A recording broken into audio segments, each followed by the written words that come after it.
It's a great privilege, Madam Rajavi, Madam Chair, ladies and gentlemen, to be here to remember and to reflect upon the infamy of August, September, October 1988, when so many thousands of political prisoners were executed without trial, without decency, and without mercy. It is the worst single event of the post-war period, the killing of prisoners of war, faithfully implemented by Rafsanjani and by the current supreme leader, handed out to the death squads, the judges. The poor Mahmoudi was one of them. He always voted for guilt. He's now the Minister of Justice. They sent the death squads into the prisons and they asked a simple question: are you still loyal to the Mujahideen? Do you still have connections? And if there was any indication that they were, they put them on a conga line.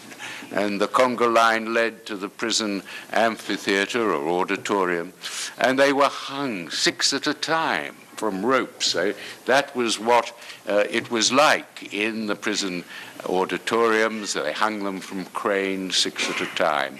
And they killed men and anyone connected with the Mujahideen, man or woman or young person was hanged. And let us remember America. America, after the 2003 invasion, promised faithfully that they would accept the position, the status of members of Camp Ashraf as protected persons under Geneva Convention 4. That means they must be treated humanely, they must be given priority for protection. In law, in my view, if you're a protected person, you stay protected in law until the need for that protection passes. And my goodness, how in these last terrible and frightening weeks has that protection been needed more than ever? Because we know the feelings whipped up by Iran in Iraq against those of Camp Ashraf / Liberty.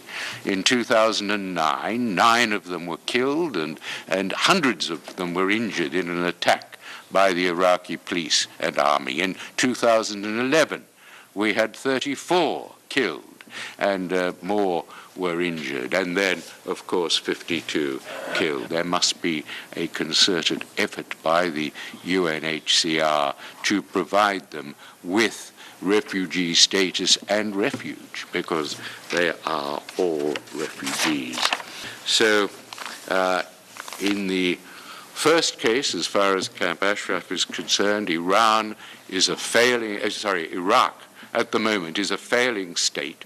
There is a responsibility to protect those civilians, innocent people whose lives are in danger in a failing state, and that responsibility for those 2,600 who stay there remains in international law on the Security Council and the organizations of the United Nations.